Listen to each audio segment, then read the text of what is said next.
Well, hello everybody, how we doing? This is the Random Name 951 here, bringing you another video today on the re-review of the MS06J, I believe, Zaku 2, and these, as you can see here, are a special desert type camouflage variant. So you can see there's quite a bit of desert camo Zakus up here, and that is because I have unit number 01 through 09. And I also have a bunch of extra ones. Like I said, I also have a bunch of extra ones. I could just do it without messing this up. I have a whole little tub of more desert camel Zakus, and I also got some of my desert goofs in there as well, as you can see right there. So yeah, I'm a big desert type camouflage fan. Sadly though, I don't have a bunch of desert doms yet.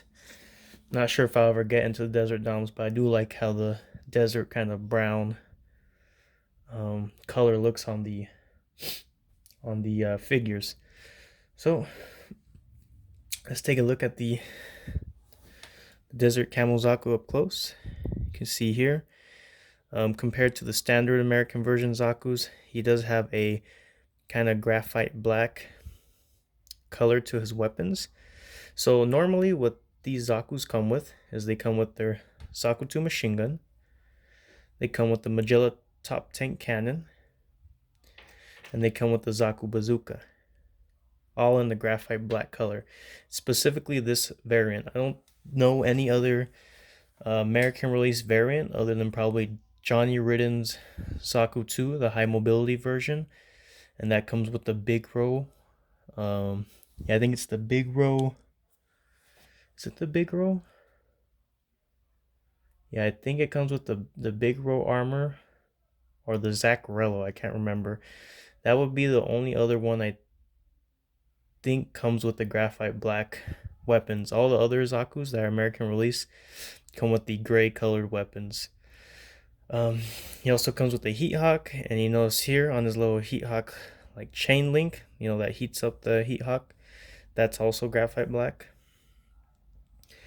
And I did a couple mods with some of these. So like I was saying in the other video, the Zakus have an extra hole that you could drill. So normally they only come with the left side of the skirt armor drilled, and what you do is you just take a little drill bit and, you know, just drill out the plastic, and you could plug in anything else, like any other accessory. Like for instance, see this pistol here, this is from a Gundam Maxter from G Gundam, and what I like about it is that it's compact. So say, you know, he runs out of ammo in his main Zaku 2 machine gun, you can pretend that he takes out his sidearm, and then the Maxter pistol, even though it's not that great, it's supposed to be compact, so that's why it kind of does that.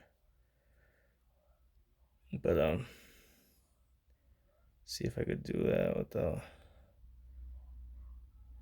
yeah, not the best accessory. It's more for looks than it is, you know,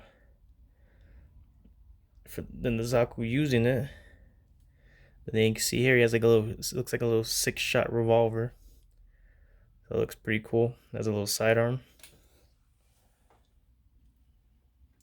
Oh yeah, and then this is the other modification I was talking about. If you cut along the slits, there's like little lines. If you cut along those lines, you can actually give your Zaku a lot more flexibility. And of course, this was a tip that I learned from Joshua Gandamu, or I think it's Gundams R Us. And I think he has another name for his channel now, but yeah, it gives you a bit more flexibility in posing your MSIA.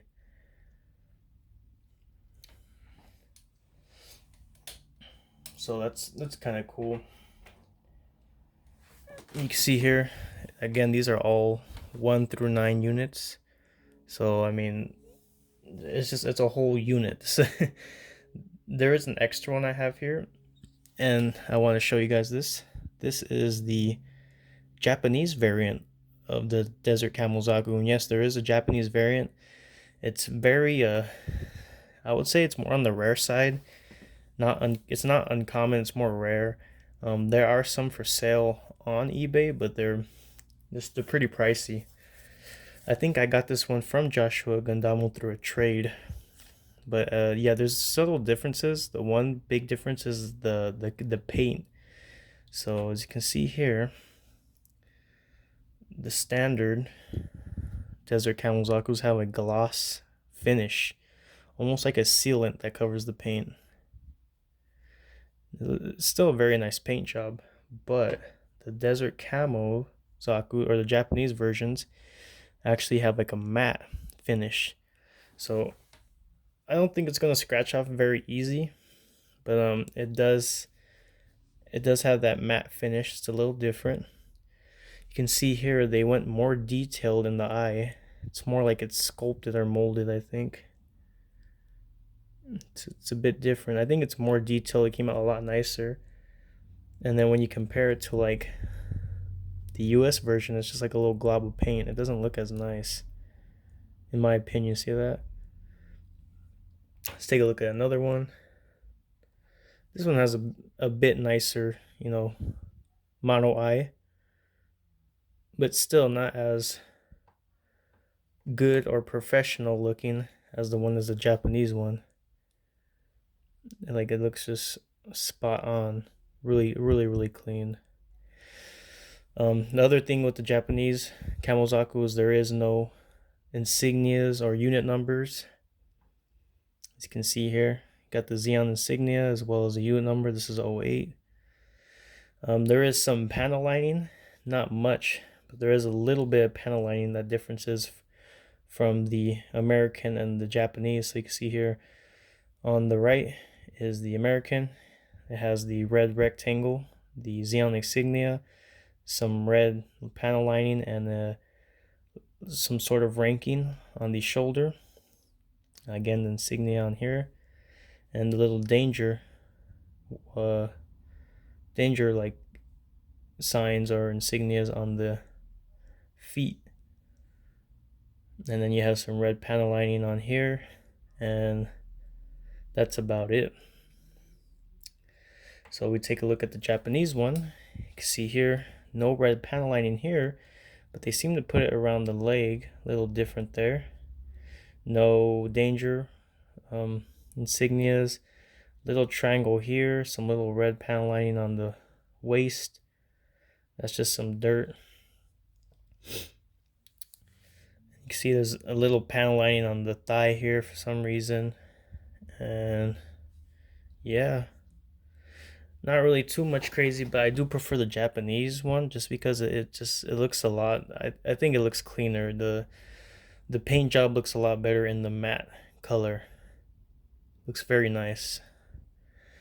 But nonetheless, just overall, the Camel Zakus are my favorite, figures out of the whole MSIA collection. One of the top 5 for sure in my ranking. A lot of people look at them, they're like, oh, they're so ugly. Like, they don't like the paint scheme, and it's all preference. I don't blame people. So some people, they don't look as cool. They look kind of weird, but I think they look pretty awesome. But yeah, like I said, I'll go through it just to show you guys. So we'll start from 01. 01's in the middle right here. So we got 01. This should be 02.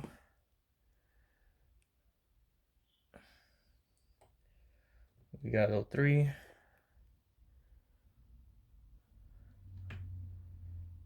04. Now this one I think should be, no, might be this guy right here. 05.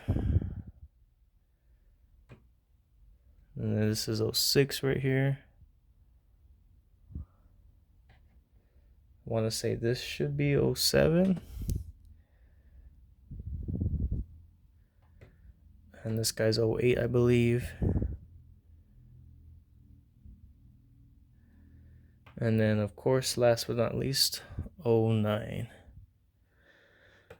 And of course, and then there's the Japanese Zaku. But yeah, I mean, they're very cool. You'll find them on eBay. Like I said, these guys they'll pop up a lot more often. They are quite they can be quite pricey. I know some people try to sell them as much as the GMs go for, which is like anywhere from 40 and up. That could be loose or in box, just depends on who the seller is. Um, but yeah, like I said, for me, preferably, I always like collecting my figures loose so I can always display them and just kind of play with them, mess with them, kind of do some poses with them just to see how they look.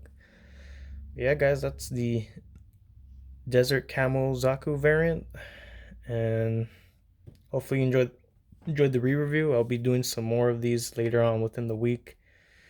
But yeah, guys, until next time, deuces.